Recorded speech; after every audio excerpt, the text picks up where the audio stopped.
Hello. नमस्ते। मैं doctor Dinesh Parmar. आप मेरे साथ गवर्नमेंट पीजी कॉलेज प्रतापगढ़ के यूट्यूब चैनल पर, जैसा कि हम तुगलक वंश पढ़ रहे थे सल्तनत काल का, आज हम पढ़ेंगे सल्तनत कालीन शासन व्यवस्था। सल्तनत कालीन शासन व्यवस्था मुख्यतः इस्लामिक थी। संपूर्ण मध्यकाल में इस्लाम राजधर्म था, इसलिए सल्तनत काल में राज्य का वैधानिक शासक खलीफा होता था और लगभग सभी दिल्ली सुल्तानों ने खलीफा के आधिपत्य को स्वीकारा तथा अपने आप को खलीफा का नायब मानते थे।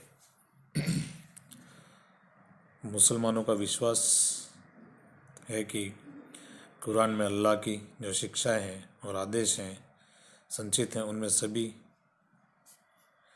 बातों को और सभी आदेशों को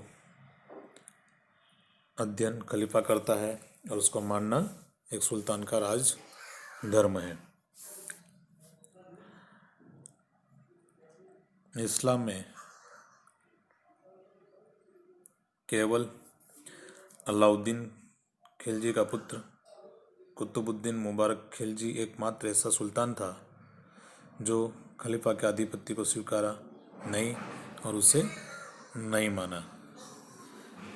लेकिन समय समय पर सल्तनतकालीन सुल्तानों ने पद के लिए खलीफा से मान्यता प्राप्त पत्र प्राप्त किए, जिसमें इल्तुतमिश पहला दिल्ली सुल्तान था जिसने खलीफा से मान्यता प्राप्त की। उसके बाद मोहम्मद बिन तुगलक ने खलीफा से मान्यता प्राप्त किया। फिरोज तुगलक ने भी मान्यता पत्र प्राप्त किया, किंतु व्यवहार में खलीफा का प्रशासन में हस्तक्षेप नहीं था और व्यवहारिक रूप से सुल्तानी राज्य का वास्तविक अध्यक्ष होता था। वही सेनाध्यक्ष था और वही प्रशासक था और वही कानून का रचयिता था, अर्थात कानून वही बनाता था। वही सभी विभागों के लिए अधिकारियों की नियुक्ति करता था। सुल्तानी सब विभागों के लिए नीतियाँ बनाता था, उन्हें लागू करना, सेना का सर्वोच्च अध्यक्ष होना। इस प्रकार सुल्तान के बाद अतिरिक्त शक्तियों सुल्तान के पास असीमित शक्तियों का भरमार था। सल्तनत में सुल्तान के बाद अमीर वर्ग और उलेमा वर्ग ऐसे थे जो सुल्तान के बाद असीमित शक्तियाँ उनके पास मौजूद थी, लेकिन उसके बावजूद भी सभी शक्तियों का मालिक सुल्तान ही हुआ करता था।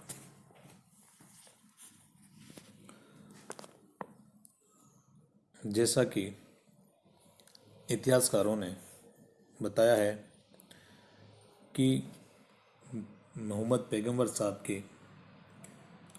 अप्रामाणिक कार्यों और कथनों का सहारा लेकर खलीफा वर्ग इस्लाम धर्म में सबसे हावी था, सबसे बड़ा माना जाता था, सुल्तान से भी बड़ा माना जाता था। लेकिन भारत में सुल्तान ही प्रमुख शासक हुआ करता था। स्मृतिकारों के समान मुसलमानों में भी अब हनीफी, शर्फी, मलिक, अबू यूसुफ मावरदी आदि महान विचारक समय समय पर हुए। उन्होंने कुरान की व्याख्या की, उनके कथनों और कार्यों को हदीस का नाम दिया। इस्लामी कानून शरीयत कुरान और हदीस पर ही आधारित था। एक कट्टरपंथी मुस्लिम सिद्धांत के अनुसार सुन्नी मातृभाव से ही संप्रभुता निहित रहती थी और उससे मिल्कत कहते हैं, मतलब एक जन्म से प्राप्त अधिकार जिसे मिल्कत मानते हैं। इसके पश्चात एक उयमा वर्ग था। फलीवाह के समय यह प्रथा प्रचलित हो गई थी कि खलीफा अपने जीवन काल में अपने उत्तराधिकारी को नियुक्त या मनोनीत कर सकता है। बाद में खलीफा का पद वंशानुगत हो गया। हिंदुस्तान में मुस्लिम साम्राज्य की नींव तुर्की शासकों द्वारा सुल्तान की उपाधि प्राप्त करने के साथ शुरू होती है। यह उपाधि का चलन तब तक रहा जब तक बाबर द्वारा बादशाह की उपाधि धारण नहीं कर ली गई। जब खिलाफत का विघटन शुरू हुआ तो विभिन्न प्रदेशों में मुस्लिम शासकों ने सुल्तान की उपाधि प्राप्त की। मोहम्मद गजनवी पहला सुल्तान बना जिसने अपने आप को सुल्तान पदवी से विभूषित किया। खलीफा, तत्कालीन सिक्कों से हमें खलीफा के प्रति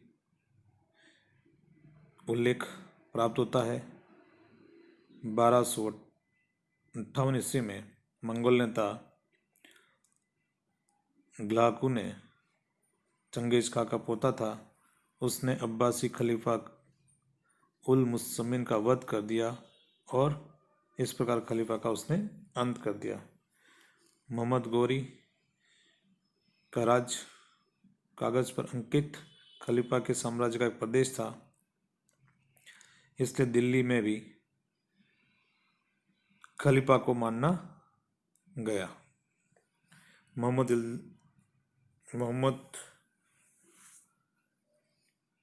गौरी ने दिल्ली पर आक्रमण कर विजय कर लिया और इल्तुतमिश कुतुबुद्दीन ऐबक के बाद दिल्ली सल्तनत का शासक बना। उसने खलीफा से प्रथम बार बगदाद के खलीफा से 1229 में मान्यता प्राप्त किया। इल्तुतमिश ने खलीफा का प्रभुत्व स्वीकार नहीं किया। इसका प्रमाण यह है कि बंगाल के शासक गियासुद्दीन, जिसने इल्तुतमिश की तरह खलीफा से भी मान्यता पत्र प्राप्त किया था, लेकिन उससे भी आक्रमण करके भगा दिया और उसकी हत्या कर दी। इस प्रकार अर्थात जो मुस्लिम शासक खलीफा से मान्यता पत्र प्राप्त कर लेता था, उस पे एक मुस्लिम से दूसरे मुस्लिम का आक्रमण करने का हक नहीं होता था, लेकिन इल्तुतमिश ने उसको नहीं माना। इसी प्रकार अलाउद्दीन ने भी इसी परिपाटी से हटकर शिवम को इस्लाम का सरगना घोषित किया। अलाउद्दीन तो एक और अपने आप को यामिन उल खिलाफत अर्थात खलीफा का दाहिना हाथ और नासिर अमीर उल मोहसिन खलीफा का सहायक कहता था, और दूसरी ओर उसने एल खां हलाकू का वंशज के साथ कूटनीतिक संबंध बनाए रखा। अलाउद्दीन के पुत्र मुबारक खिलजी पहला सुल्तान था जिसने खिलाफत की कल्पना को तोड़ा और साथ ही यह भी घोषणा की कि दिल्ली सल्तनत स्वयं प्रभु है। उसने आपको खलीफा काबुल अली मिल अमीर उल मोमिनीन अर्थात स्वयं खलीफा घोषित किया। गियासुद्दीन जब सियासन पेटा तो उसने भी अपने आप को नासिर अमीर उल मोमिनीन खलीफा का सहायक घोषित किया, किंतु अपने को स्वयं का खलीफा नहीं कहा।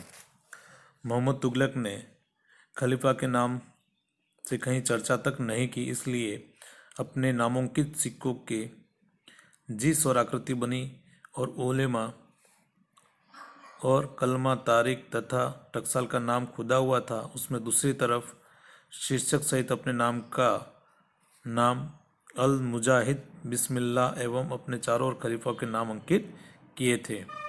उसने सिक्कों में अपना नाम हटाकर उसके स्थान पर खलीफा का नाम खुदवाया था।